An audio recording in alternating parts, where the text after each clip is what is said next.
العلم هو النور الهادي والمفتاح لكل الخير من يريد الله به خيرا. بسم اللہ الرحمن الرحیم. پچھلے سبق میں کریمہ سعدی کے مصنف شیخ سعدی شیرازی علیہ الرحمہ کا تعارف اور کتاب کا تعارف ہمارے سامنے آیا. اب ہم کتاب شروع کرتے ہیں. سب سے پہلے اللہ تعالیٰ کی تعریف اور دعائیہ اشعار مصنف نے بیان کیے. اس کا عنوان ہے مناجات بدرگاہ مجیب الدعوات. مناجات یہ عربی زبان کا مصدر ہے. ناجا یناجی مناجاتن، سرگوشی کرنا، چپکے چپکے باتیں کرنا. اور چونکہ دعا بھی چپکے چپکے کی جاتی ہے اور مطلوب ہے، تو مناجات کا معنی ہے یہاں دعا. با کے معنی میں، با کئی معنی میں آتی ہے، یہاں در کے معنی میں ہے. درگاہ کے معنی بارگاہ، دربار. مجیب یہ بھی عربی لفظ ہے. اجاب یجیب اجابتاً فہو مجیب، اس میں فاعل کا صیغہ ہے. مجیب یعنی قبول کرنے والا. دعوات یہ دعا کی جمع ہے. مجیب الدعوات دعاؤں کا قبول کرنے والا. مضاف مضاف الیہ ہے یہ عربی زبان کا. اور درگاہ مضاف ہے اور مجیب الدعوات پھر مضاف الیہ ہے. یعنی ترجمہ پیچھے کی جانب سے ہم کریں گے، دعاؤں کے قبول کرنے والے کی بارگاہ میں دعا. با کا معنی میں. کریمہ ببخشائے برحال ماں کہ ہستم اسیر کمند ہوا. نداریم غیر از تو فریاد رس توی عاصیاں را خطا بخش و بس. نگہدار مارا ذرا ہے خطا خطا در گزارو ثوابم نما. اب ایک ایک لفظ کی تحقیق دیکھیں. کریمہ، اس کے آخر میں جو الف ہے یہ حرف ندا ہے. حرف ندا کہتے ہیں اس حرف کو جس کے ذریعے سے پکارا جاتا ہے، اور جس کو پکارتے ہیں اس کو منادا کہتے ہیں. تو کریمہ یعنی اے کریم. ببخشائے، ببخشائے میں شروع میں جو بے ہے یہ زائد ہے. فعل مضارع پر، فعل امر پر اور فعل ماضی پر جو بے آتی ہے اس کو بائے زائد کہتے ہیں. اس کا کوئی معنی نہیں ہوتا، اور اس کے تلفظ کا قاعدہ یہ ہے کہ فعل کے پہلے حرف پر اگر پیش ہو تو اس بے پر پیش پڑتے ہیں. جیسے بگفت، گفت سے بگفت. اور اگر فعل کے پہلے حرف پر پیش نہ ہو بلکہ زبر یا زیر ہو تو اس بے کو زیر کے ساتھ پڑھتے ہیں. جیسے یہاں ببخشائے، بخشائے کی بے پر زبر ہے فعل کی بے پر، تو اس سے پہلے جو بائے زائد ہے اس کو زیر کے ساتھ پڑھیں گے ببخشائے. یہ تو بے کا تعلق ہے جب فعل پر آئے، اور اگر بے اسم پر آتی ہے تو اس پر زبر پڑھیں گے. جیسے ہم نے عنوان میں پڑھا بدرگاہ مجیب الدعوات. اس میں بے پر ہم نے زبر پڑھا، اسم پر آنے والی بے پر زبر پڑھتے ہیں، اور فعل پر آنے والی بے کا قاعدہ بھی ہم نے بتلایا۔ بخشائے یہ امر کا صیغہ ہے، اس کے دو مصدر آتے ہیں، بخشودن اور بخشائیدن۔ یہ خاص طور سے یاد رکھیں گے، ایک مصدر تو آتا ہے بخشیدن، شین کے بعد یہ کے ساتھ، اس کا امر آتا ہے بھی بخش، کیونکہ اس کا مضارع آتا ہے بھی بخشد، شنیدم کے در روز امید و بیم، بدارا بنے کا بھی بخشد کریم۔ بستان سعدی میں ایک جگہ شیخ نے فرمایا، میں نے سنا کہ امید اور خوف کے دن وہ کریم اللہ نیکوں کے طفیل میں بروں کو بخش دے گا۔ تو بھی بخشد یہ بخشیدن کا مضارع ہے، اور بھی بخشاید یہ مضارع ہے بخشودن اور بخشائیدن، ان دو مصادر کا۔ تو بھی بخشاید سے دال ہٹا دیں گے تو امر کا صیغہ واحد حاضر بنے گا بھی بخشائے، رحم فرما، بخشش فرما۔ بر حال ما، بر یعنی پر، حال ما ہمارا حال مضاف مضاف الیہ ہے، ما جمع متکلم کی ضمیر ہے، بر حال ما ہمارے حال پر، اے کریم تو ہمارے حال پر رحم فرما۔ کہ جو دوسرے مصرے میں آیا ہے یہ ہے کہ تعلیلیہ، یعنی یہ سبب بتلانے کے لیے آیا ہے، ہمارے حال پر رحم فرما۔ کیوں؟ اس لیے کہ ہستم یعنی میں ہوں، اب ستم میں میم واحد متکلم کی ضمیر ہے، ہستم میں ہوں، اسیر عربی لفظ ہے، اس کا معنی ہے قیدی۔ کمند، کمند یعنی جال، پھندا، یہ لفظ بننا ہے خم مند سے، خم کے معنی جھکاؤ، خمیدن جھکنا، خم کو پیچ کو بھی خم کہتے ہیں، اور مند یہ حرف نسبت ہے، جیسے عقل مند عقل والا، دولت مند دولت والا، ایسے ہی خم مند یعنی پیچ والا، تو خم مند بن گیا وہ کمند، چونکہ پھندا پیچ والا ہوتا ہے اس لیے اس کو کمند بولتے ہیں۔ اور ہوا، ہوا کے معنی ہیں نفسانی خواہشات، وما ينطق عن الهوى ان هو الا وحی یوحى۔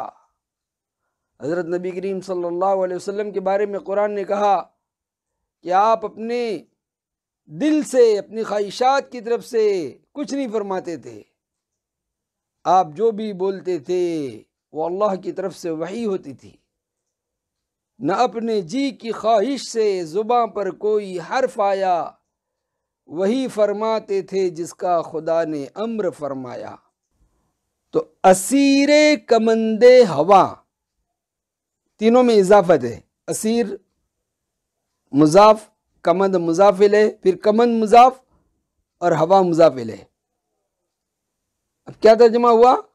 کیونکہ میں نفسانی خواہش کے جال کا قیدی ہوں۔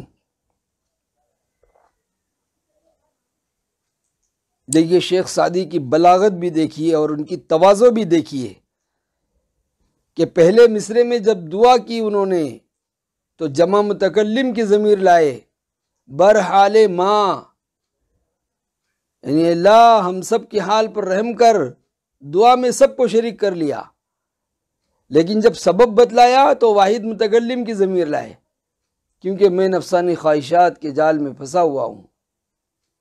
یہ شیخ کی تواضع بھی ہے اور بلاغت کی ایک اعلیٰ مثال ہے۔ نیز اس پہلے مصرعے میں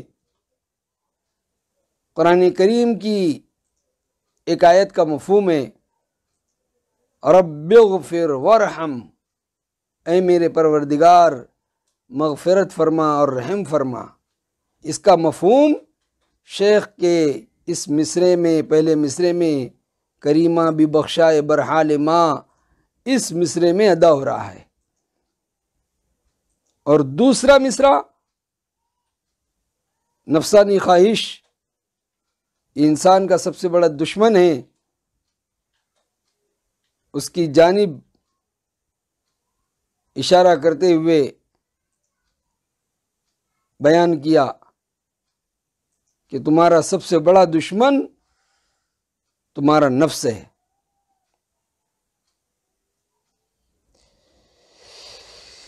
دوسرا شعر پڑھتے ہیں،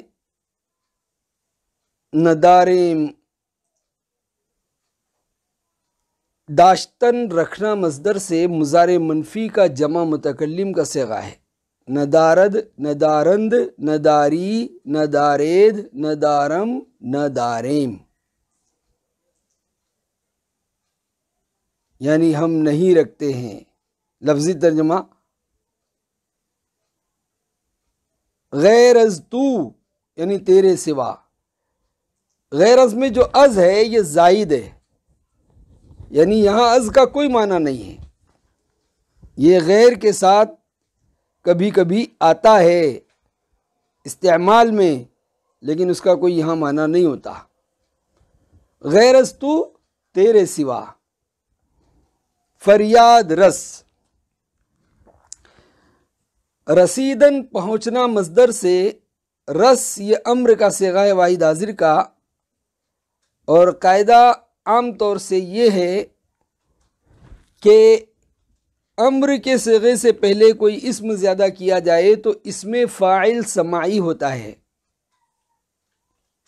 اسم فاعل دو طرح کا ہوتا ہے، اسم فاعل قیاسی، اسم فاعل سماعی۔ قیاسی یعنی جو قاعدے کے مطابق بنایا جائے۔ قاعدہ کیا ہے امر کا؟ اسم فاعل کا قاعدہ کیا ہے؟ بھی امر کے اخیر میں ندا بڑھائے تو اس میں فاعل بنتا ہے۔ گو سے گوئندہ کہنے والا، رو سے روندہ جانے والا، خسپ سے خسپندہ سونے والا، خور سے خورندہ کھانے والا، آ سے آئندہ آنے والا۔ تو یہ امر کے بعد ندا بڑھانے سے اس میں فاعل جو بنتا ہے اس کو کہتے ہیں اس میں فاعل قیاسی، کیونکہ یہ قاعدہ ہے، اس کے مطابق جو بنے گا قیاسی کہلائے گا۔ لیکن جو اس میں فاعل ایسا ہو کہ اس میں فاعل کا صیغہ تو نہیں ہے لیکن اہل زبان سے سنا بھئی یہ بھی اس میں فاعل ہے، اس کو کہتے ہیں اس میں فاعل سماعی۔ سماع یعنی سننا، اہل زبان سے جو سنا گیا، تو اس میں فاعل سماعی عام طور سے اس طرح بنتا ہے، یعنی اور بھی طریقے ہیں اس میں فاعل سماعی بنانے کے۔ چنانچہ امر کے اخیر میں الف بڑھانے سے بھی اس میں فاعل سماعی بنتا ہے، جیسے دانا، دانستان سے جاننے والا، دیدن دیکھنا، بینت دیکھے سے بین دیکھ امر ہے، بینا دیکھنے والا، نابینا نہ دیکھنے والا۔ داشتن رکھنا سے دار امر کا صیغہ ہے، دارا رکھنے والا، حفاظت کرنے والا۔ لطیف کرم گستر کار ساز کہ دارائے خلقست و دانائے راز۔ اوہو، ایسا شعر آ گیا، اس کے اندر کئی اسم فاعل سماعی آ گئے۔ لطیف کرم گستر، کرم گستر یہ بھی اسم فاعل سماعی ہو گیا۔ کار ساز یہ بھی اسم فاعل سماعی ہو گیا۔ دارائے خلق، دارا یہ بھی اسم فاعل سماعی ہو گیا۔ دانائے راز، دانا یہ بھی اسم فاعل سماعی ہو گیا۔ 4 اسم فاعل سماعی ایک شعر میں آ گئے۔ لطیف کرم گسترے کار ساز، وہ ایسا باریک بین ہے جو کرم کو پھیلانے والا ہے اور کاموں کا بنانے والا ہے، کہ دارائے خلقست مخلوق کی حفاظت کرنے والا ہے، دانائے راز اور بھیدوں کا جاننے والا ہے۔ تو اسم فاعل سماعی عام طور سے اس طرح بنتا ہے کہ امر سے پہلے کوئی اسم آ جائے. یہاں بھی رسیدن پہنچنا سے رس امر کا صیغہ ہے، اس سے پہلے فریاد کا لفظ آیا، اسم آیا، تو یہ اسم فاعل سماعی ہو گیا، فریاد کو پہنچنے والا، یعنی فریاد کا سننے والا، دعاؤں کا سننے والا. ندارم غیر از تو فریاد رس، یعنی ہماری دعاؤں کا سننے والا، ہماری فریاد کو پہنچنے والا، ہماری فریاد کا سننے والا تیرے سوا کوئی نہیں ہے. تو ای عاصیاں را خطا بخش و بس. تو ای، یہاں دو ضمیریں آ گئی ہیں. تو یہ واحد حاضر کی ضمیر منفصل ہے جو اسم اور فعل سے الگ استعمال ہوتی ہے، اور ای یہ واحد حاضر کی ضمیر متصل ہے جو اسم کے ساتھ فعل کے ساتھ مل کر آتی ہے. تو دو ضمیریں آ گئی، یعنی تاکید، تو ہی، تیرے سوا دوسرا کوئی نہیں. عاصیاں را خطا بخش بس. عاصیاں عاصی کی جمع ہے، عاصی کے معنی گنہگار. خطا بخش، اوہو بخشیدن بھی آ گیا بھائی، اوپر بخشائیدن اور بخشودن سے آیا تھا، بھی بخشائے، یہاں بخشیدن سے آ گیا بخش. بخش امر کا صیغہ ہے، اس سے پہلے اسم آیا خطا، اس میں فاعل سماعی بن گیا. خطا بخش یعنی گناہوں کو بخشنے والا، گناہوں کو معاف کرنے والا.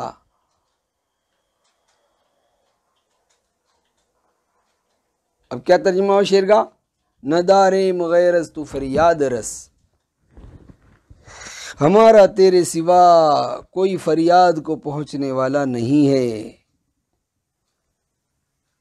اور دوسرا جو مصرع ہے اس میں خطا بخش مضاف ہے اور عاصیاں مضاف الیہ ہے.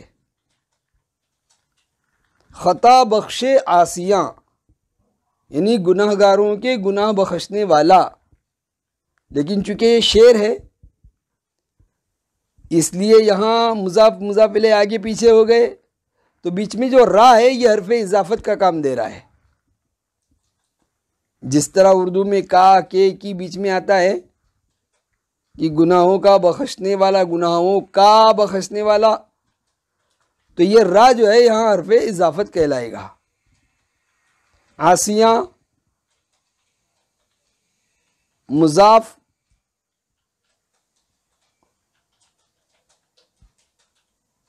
خطا بخش مضاف اور عاصیاں مضاف الیہ. شعر کے وزن کی وجہ سے مضاف الیہ پہلے آ گیا ہے اور مضاف بعد میں آ رہا ہے، بیچ میں را حرف اضافت ہے.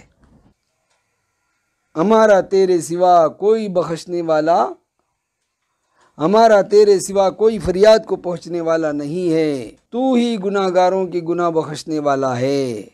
وہ بس، یہ تاکید کا لفظ ہو گیا، انہیں تیرے سوا دوسرا کوئی نہیں ہے، تو ہی گناہ گاروں کے گناہ بخشنے والا ہے.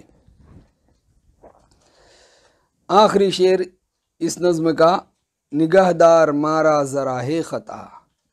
نگاہ دار، نگاہ داشتن سے امر کا صیغہ واحد حاضر ہے. دار، داشتن سے دار، یہ امر کا صیغہ واحد حاضر.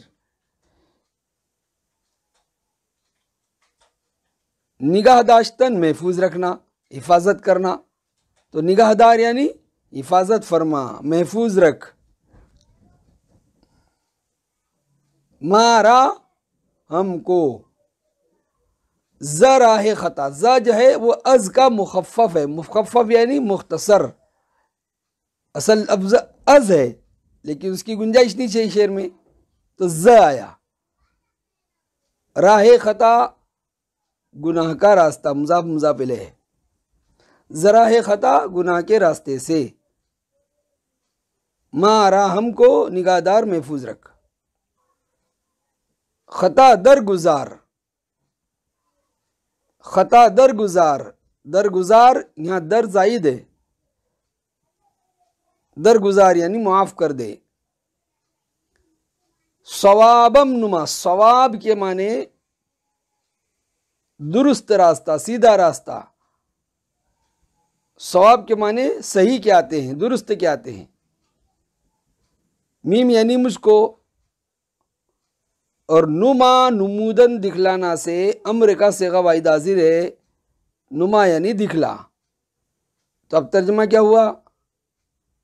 ہم کو گناہ کے راستے سے محفوظ رکھ، محفوظ رکھ ہم کو گناہوں کے راستے سے، گناہ معاف فرما اور مجھے سیدھا راستہ بتلا.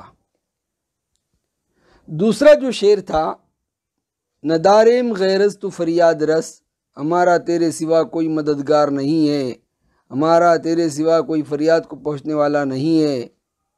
یہ اس آیت کا مفہوم ہے، وَمَن يَغْفِرُ الذُّنُوبَ إِلَّا اللَّهُ، اللہ کے سوا کون ہے جو گناہوں کو بخش دے گا. تو کریم و بندہ پرور، میں گدا گرو قلندر، تو عطائے جاویدانہ، میں گدائے جاویدانہ. تو جہاں کو بخش دے گر، تیرا کیا ضرر ہے اس میں، تیرے اختیار میں ہے گو عذاب تازیانہ. تو اگر مجھے نہ بخشے کوئی اور در دکھا دے، نہ ملا مجھے تو اب تک کوئی اور آستانہ. یہ ہمارے استاد حضرت مولانا حبیب اللہ صاحب پالن پوری رحمۃ اللہ علیہ کے اشعار ہیں، دعائیہ. تو اگر مجھے نہ بخشے کوئی اور در دکھا دے، نہ ملا مجھے تو اب تک کوئی اور آستانہ. کوئی آگ لینے آئے تو پیمبری بھی دے دے، کبھی مجھ کو بھی دکھا دے یہ کرشمہ دل برانہ. میں گناہ گار بندہ، میرے کام مجرمانہ، تو رحیم و مرحمت ہے تیری شان خسروانہ. نہیں مایہ عمل ہے، نہیں دولت یقین ہے، میں فقیر بے نوا ہوں میرا حال مفلسانہ. تو اس شعر میں اس آیت کی طرف اشارہ ہے، وَمَن يَغْفِرُ الذُّنُوبَ إِلَّا اللَّهُ، اللہ کے سوا کون ہے جو گناہوں کو بخش دے گا. اور تیسرے شعر میں اہدنا الصراط المستقیم کا مفہوم ہے کہ اللہ ہمیں سیدھے راستے پر چلا. اخیر میں ان تینوں اشعار کا ترجمہ سن لیں. میرے حال پر تو رحم کر خدا کہ قیدی ہوں میں نفس کے جال کا. نہیں اپنا تیرے سوا آسرا، گنہگاروں کو تو ہی بخشے خدا. غلط راستے سے تو ہم کو بچا، گناہ بخش اور مجھ کو حق راہ دکھا. وصلی اللہ تعالی علی خیر خلقہ محمد وآلہ وأصحابہ اجمعین. السلام عليكم. لا تنسوا الاعجاب بالفيديو والاشتراك في القناة تشجيعا لنا لنستمر بنشر المزيد إن شاء الله.